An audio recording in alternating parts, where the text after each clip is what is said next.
Moin liebe Leute, heute mal in einem ganz anderen Setting, nicht in meinem Wohnmobil, nicht in meinem schwarzen Schaf. Heute sind wir in der Karibik. Isla Saona bin ich jetzt im Moment gerade, da bin ich natürlich nicht die ganze Zeit. Also es ist mein Frühjahrsurlaub, Resturlaub, den ich eigentlich immer ganz gerne dann irgendwo verbringe, wo ich schön tauchen kann. Das ist auch dieses Mal wieder der Fall. Also ihr werdet das ein oder andere dann auch als Ausschnitt sehen von meinen Tauchgängen.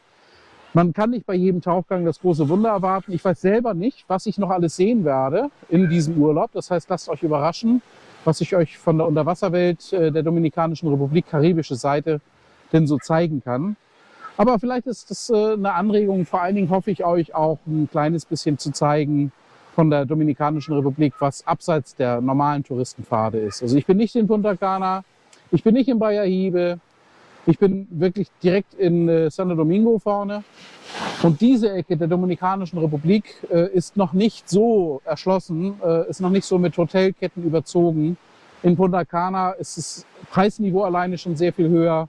Alleine deshalb, weil es dort eigentlich fast ausschließlich Touristen dann in den Zentren gibt, dort wo die ganzen großen Hotelkomplexe stehen.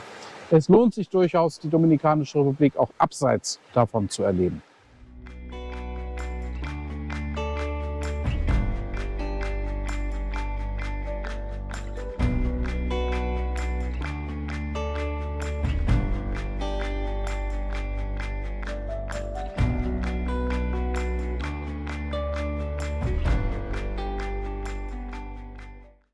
Dieses Video ist mal etwas anders, seht ihr vielleicht schon im Hintergrund, als andere Videos.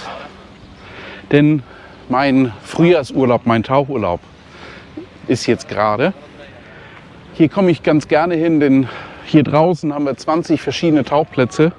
Großfisch hat man hier weniger, für diejenigen, die sich fürs Tauchen interessieren. Habe ich auch schon gehabt. Ammenhai ist hier schon mehrfach gewesen, dass ich hier Ammenhai-Begegnungen gehabt habe, auch mit großen Tieren. Schildkröten habe ich hier schon gehabt. Wir sind einmal in einer Delfinschule geschwommen, also durch die Delfinschule, die hat uns quasi begleitet auf dem Weg nach draußen. Es gibt einen Wrack, einen alten Hafenschlepper, der hier draußen absichtlich versenkt worden ist als künstliches Riff. Liegt dort auch schon einige Jahre inzwischen, also ich würde mal sagen, die 20 Jahre hat das Ding dann inzwischen schon voll. Und so kann man das hier eigentlich ganz gut aushalten, als erster Frühjahrstrip mal in die Wärme. Es werden dieses Mal 2 Videos da draus, denn ich habe ein bisschen Material. Das eine Video wird sich ein bisschen mit Land und Leuten hier beschäftigen, dass wir uns mal ein bisschen angucken. Ein typischer Ausflug auf die Insel Saona wird auch oft gerne als Bacardi-Insel beworben, was sie natürlich nicht ist. Aber die weißen Strände hat sie schon. Und wenn man dort ankommt, das werdet ihr im Video auch sehen, speisen sich auch alle in Pose für die entsprechenden Instagram-Fotos. Das geht dann tatsächlich. Dann besuche ich die Cascadas. Das sind Wasserfälle. Das ist ein kleiner privat organisierter Ausflug gewesen. Da komme ich dann noch ein bisschen ins Hinterland hinein. Habe da ein bisschen das tatsächliche reale Alltagsleben der Dominikaner abseits der Touristenströme dann für euch im Bild. Auf dem Weg haben wir dann auch noch eine kleine Panne gehabt, sodass wir dann in der Inselmitte uns erstmal eine Notreparatur einfallen lassen mussten. Ich hatte dann das Glück, dass ich Kabelbinder habe finden können. Im zweiten Video werde ich mich dann auf die Taucherei dann ein bisschen konzentrieren. Das wird nicht alle von euch interessieren. Das heißt, diejenigen, die sich da so gar nicht für interessieren, die können dann auch das Video ganz einfach überspringen. Beginnen wir mit dem Ausflug auf die Insel Saona. Ihr werdet zunächst von eurem Hotel abgeholt, fahrt dann zur Mitte der Insel ungefähr. Dort ist ein kleiner Ausschiffungshafen, wo ganz viele Sportboote, Motorboote, Katamarane liegen. Und von dort aus werdet ihr dann zur Insel Saona, das ist ein Naturschutzgebiet, da muss man auch einen Eintritt bezahlen. Die Gelder des Eintritts sollen für den Naturschutz in dem Bereich dort eingesetzt werden. Ihr werdet dann mit einem Speedboot übergesetzt auf der Hinfahrt oder mit einem Segelkatamaran oder einem größeren Boot. Das ist immer Hinfahrt mit dem einen, Rückfahrt mit dem anderen. Das ist ein bisschen Zufall, was man wann abbekommt. Schön finde ich immer, die Rücktour mit dem Katamaran zu haben, weil das ist dann nochmal so ein schöner, ruhiger Ausklang. An Bord wird viel Merengue und Bachata gespielt. Rum fließt auch reichlich, auch ohne dass es etwas extra kostet. Das ist dann im Preis des Ausfluges bereits inkludiert. Auf der Hinfahrt habt ihr einen Zwischenstopp in einem flachen Sandbankbereich. Da kann man baden, da kann man schwimmen. Dort sind auch die großen Seesterne, die man berühmterweise dort auch oftmals wieder auf Fotos sieht. Das ist aber eigentlich ein Relikt der Vergangenheit. Es wird auch von den Guides dort darauf geachtet, dass die Tiere in Ruhe gelassen werden, die Seesterne. Das heißt, die Seesterne, die sehr fotogen sind, die soll man in Ruhe lassen, die sollen nicht angefasst werden. Aber sie sind dort zuhauf. Wenn man dann also eine Schwimmbrille oder eine Tauchmaske mit hat, dann kann man sie sich unter Wasser gut ansehen. Türkisfarbenes Wasser, Palmen, das Ganze.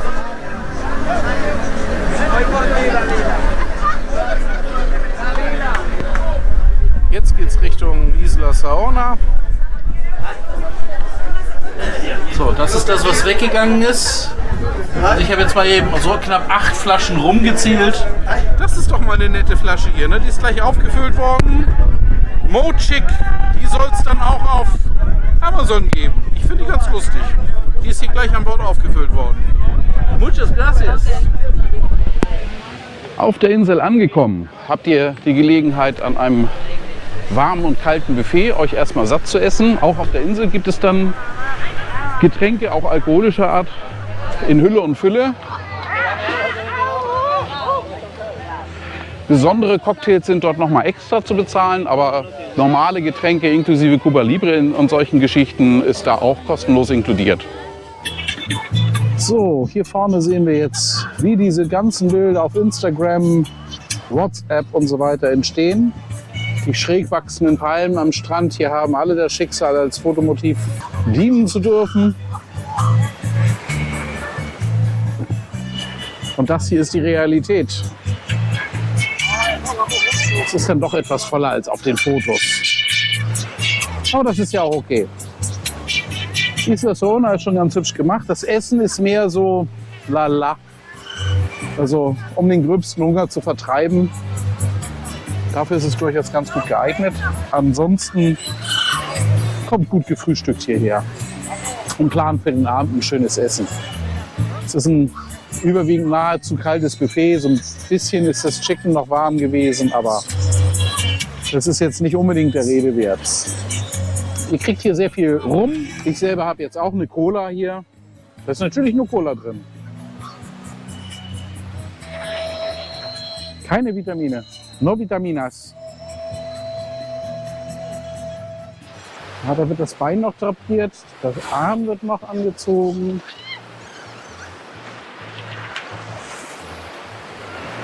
So entstehen sie, die Fotos auf Instagram. Manchmal wird Isla Saona auch angeblich als die Bacardi-Insel beworben. Das ist allerdings tatsächlich ein Ammenmärchen. Natürlich sind hier schöne weiße Strände und das Ganze ist ein Naturschutzgebiet, deswegen ist die ganze Bucht auch so schön naturbelassen. Deswegen müssen wir auch Eintrittsbänder hier haben, dass wir den Eintritt in den Nationalpark bezahlt haben für 250 Pesos. Aber mit Bacardi hat die Insel nichts zu tun. Was ich nicht für möglich gehalten hätte, man kann tatsächlich einfach nur ein kleines Stück weggehen und dann hat man hier tatsächlich das Ganze ein bisschen ruhig und für sich.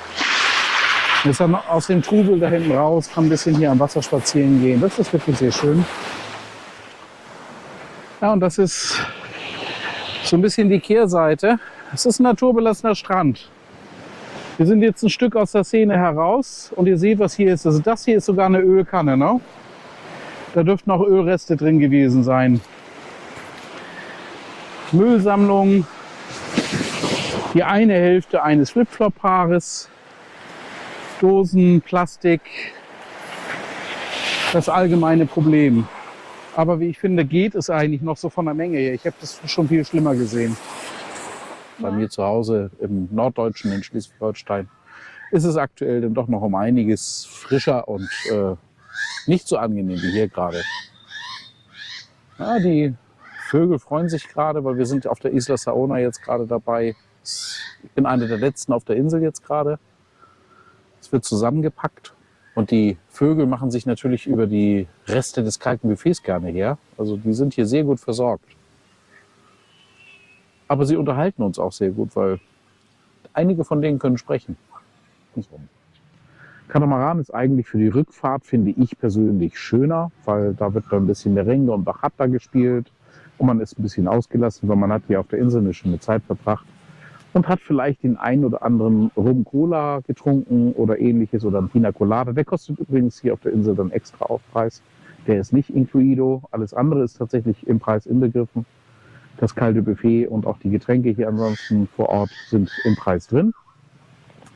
Und dann macht es durchaus dann schon Spaß, auf einem der Katamarane dann zurückzufahren, wenn dann ausgelassen dann auch ein bisschen getanzt wird und Stimmung ist. Das fehlt dann natürlich, wenn man die Rückfahrt dann per Zufall per Speedboot hat. Es sieht allerdings leider bei mir danach aus, dass ich die Rückfahrt mit dem Speedboot jetzt gleich machen werde. Ist aber auch jetzt nicht so schlimm. Denn inzwischen sind so ziemlich alle hier vom Strand weg. Also ist das Speedboot, was für mich kommt, mich einzusammeln. Und da die Katamarane schon voll sind, sieht es danach aus, was ich schon vermutet habe, dass ich mit dem Speedboot zurückfahre. Geschafft. Ja, wie ihr an der Schwimmweste sehen könnt, wie ich es erwartet habe. Speedboot ist angesagt. Wir legen ab und dann legt er gleich den Hebel auf den Tisch.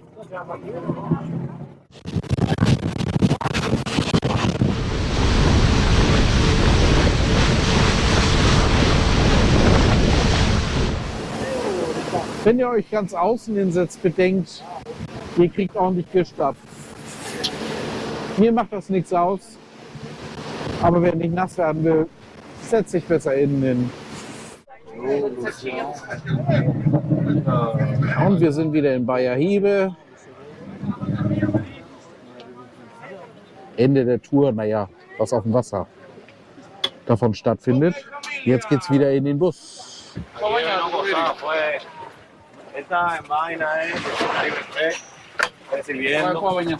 Hola. Hasta la próxima.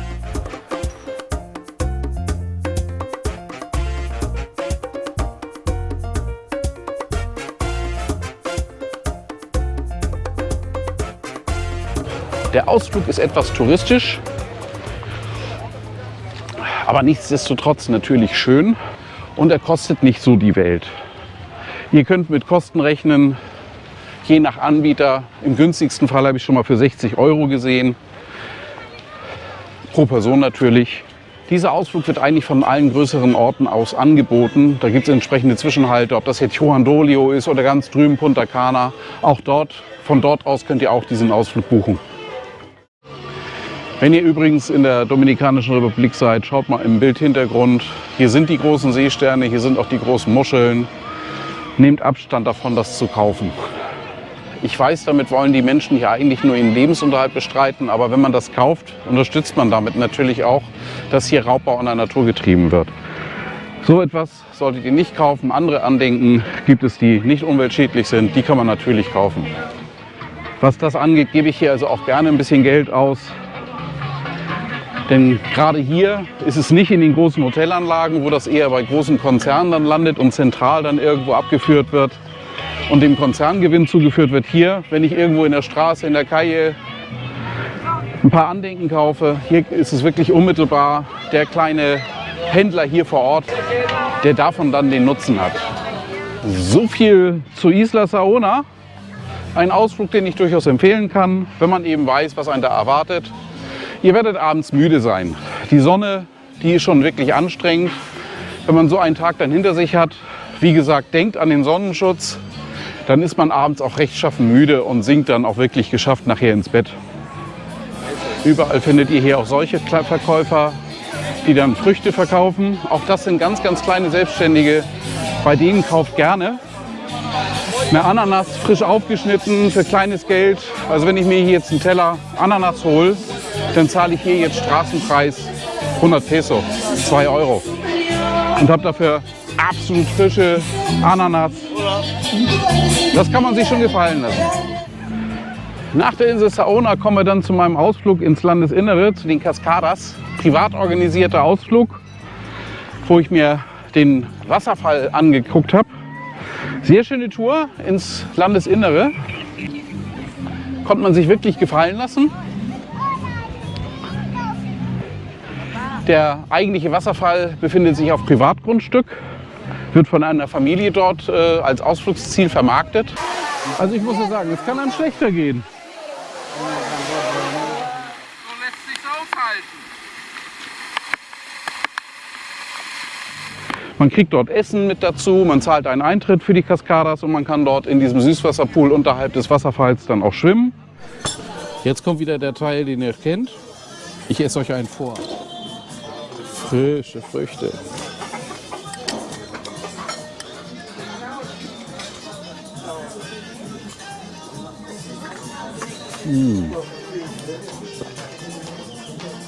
Schwimmen. Ein sehr schöner Tagesausflug, verbunden mit ein bisschen landesinnerem normalen Leben. Wir sind dort auf dem normalen Wochenmarkt gewesen. Natürlich sind wir aber auch auf diesem Wochenmarkt es gewohnt, dass regelmäßig auch mal Touristengruppen da durchschlendern und dann durchgucken. Aber dieser Markt ist tatsächlich eigentlich für die Einheimischen gedacht, nicht für Touristen irgendwie künstlich aufgebaut. Nach einem wirklich guten Essen bei der Familie, bei den Cascadas, sind wir dann wieder auf dem Rückweg gegangen. Hätten eigentlich auch noch Programmpunkte gehabt, die wir dann noch hätten anfahren wollen. Aber mit einmal höre ich neben mir ein Oh-Oh. Der Motor läuft immer noch, aber wir werden immer langsamer. Was war passiert? Der Gasbautenzug hat sich irgendwo an einer Stelle durchgerieben und ist gerissen. Mit dem Standgas ist es natürlich schwierig, dann irgendwo weiter zu fahren. Wir sind dann ausgerollt, haben an einer sicheren Stelle dann gehalten und dann haben wir erstmal geguckt, wie wir uns irgendwie behelfen können. Ich habe dann einen Kabelbinder gefunden, einen großen Kabelbinder. Der war vorne im Handschuhfach drin. In diesem Fahrzeugtyp ist unter dem Beifahrersitz der eigentliche Motor verbaut. Dann konnten wir den also hochklappen, kamen dort dann an die Umlenkung für den Gaszug heran, dass wir dann direkt da dran den Kabelbinder befestigen konnten. Das hatte den Vorteil, dass wir jetzt die lange Plastikzunge hatten. Der Motor strahlt viel Hitze ab. Und mit dieser Plastikzunge hatten wir ein bisschen Abstand, konnten von Hand Gas geben, indem wir von hinten nach vorne durchgegriffen haben. Wir haben uns also dazu dritt gegenseitig geholfen und uns abgewechselt. Deswegen seht ihr jetzt hier im Film nur, wie mein Mitfahrer dort Gas gibt. Unsere Notreparatur mit einem Kabelbinder, was man damit nicht alles erreichen kann. Nur unsere Sitzpositionen sind jetzt sehr fragwürdig. Aber wir haben uns noch gerade eben bis zu einer kleinen Dorfwerkstatt geschleppt und jetzt hoffen wir, dass wir hier irgendwie zusammengeflickt werden. Damit konnten wir dann also notfallmäßig ein paar Kilometer uns weiterschleppen, ist aber natürlich kein Zustand. Und auf die Autopista wollten wir so nun auf gar keinen Fall. Wir haben dann uns eine lokale Gomera rausgesucht, eine kleine Werkstatt. Die findet man hier überall an allen Ecken und Kanten. In der Gomera ist dann üblicherweise werden Reifen gewechselt, kleinere Reparaturen ausgeführt, aber die gehen auch an LKWs ran, wie ihr in dem Videoausschnitt dann seht. Da wird der Felgenring jetzt eingeschlagen in den Reifen.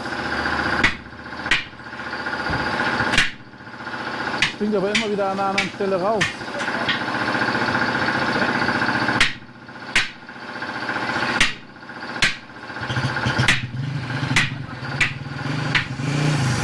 Ei, jetzt ist er drin.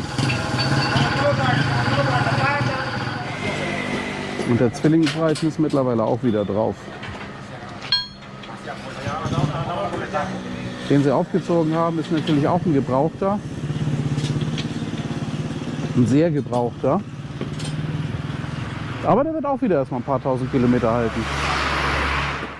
Man war dort extrem hilfsbereit und hat dann Gott sei Dank ja auch viele Ersatzteile auch für die vielen Mopeds. Das ist eigentlich eines der Hauptfortbewegungsmittel hier auf der Insel für die Einheimischen.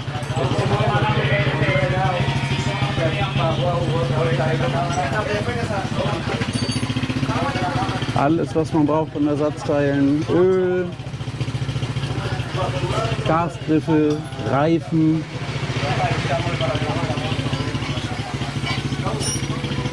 Hier kann man alles reparieren. Da setzt sich das Ersatzteillager fort.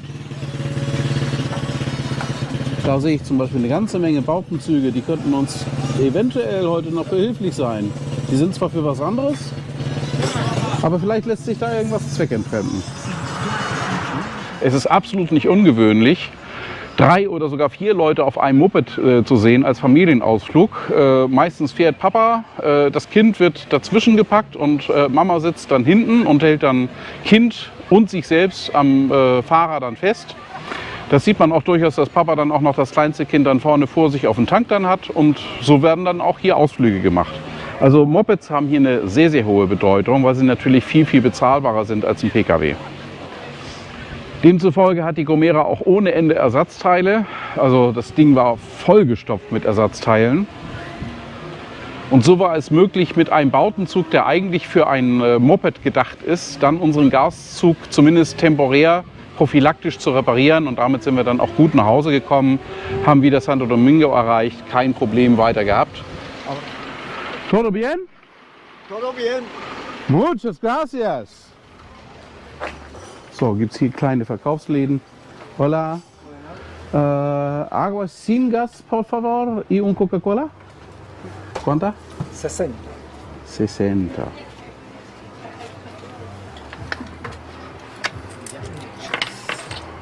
Gracias. Diese Werkstatt können wir empfehlen. Lubrigomas Mercedes auf Kilometer 12. Hier wird euch geholfen. Aber das Fahrzeug ist danach dann nochmal regulär in die Werkstatt gegangen. Sowas kann passieren. Ich fand es nicht weiter dramatisch, ganz im Gegenteil. Ich fand es sehr unterhaltsam, einfach mal dieses normale Leben und wie man sich wirklich mit ganz kleinen Mitteln behelfen kann, wie einem die Improvisationskunst da wirklich hilft. Ja, der hat auch schon bessere Tage gesehen. Auch dieses Abenteuer haben wir dann gut überstanden. Sind gut wieder in Santo Domingo angekommen. Kein Problem. Und ich fand es eher wirklich unterhaltsam, weil wann hat man mal die Gelegenheit, so beim Improvisieren zuschauen zu können. Die haben schon wirklich was auf dem Kasten hier in den Werkstätten. Die können auch mit wenig Mitteln richtig was erreichen.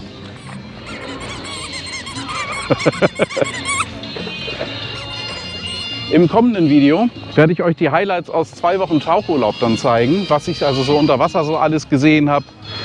Der Fischbestand hier hat sich ganz gut erholt, aber es gibt natürlich wie überall auch Probleme. Das wollen wir uns dann mal zusammen ein bisschen angucken. Wer das interessiert, schaltet gerne beim nächsten Video ein. Wer sich fürs Tauchen überhaupt nicht interessiert, lasst das Video einfach aus. Danach geht es hier auf dem Kanal auch definitiv wieder mit meinen Wohnmobilausflügen weiter. Ihr seht schon an meinem T-Shirt, Nürburgring, 24 Stunden, dauert nicht mehr lange, ist demnächst. Das wird also hier demnächst dann stattfinden, wenn ich mich dann wieder in die Eifel begebe und dort beim 24-Stunden-Rennen dann für euch berichte. Wenn euch dieses Video gefallen hat, lasst mir ein Like da, lasst mir ein Abo da. Wer nicht abonnieren will, ist nicht so schlimm. Aber ihr verpasst keins meiner Videos mehr und ich freue mich über jedes eurer Abos.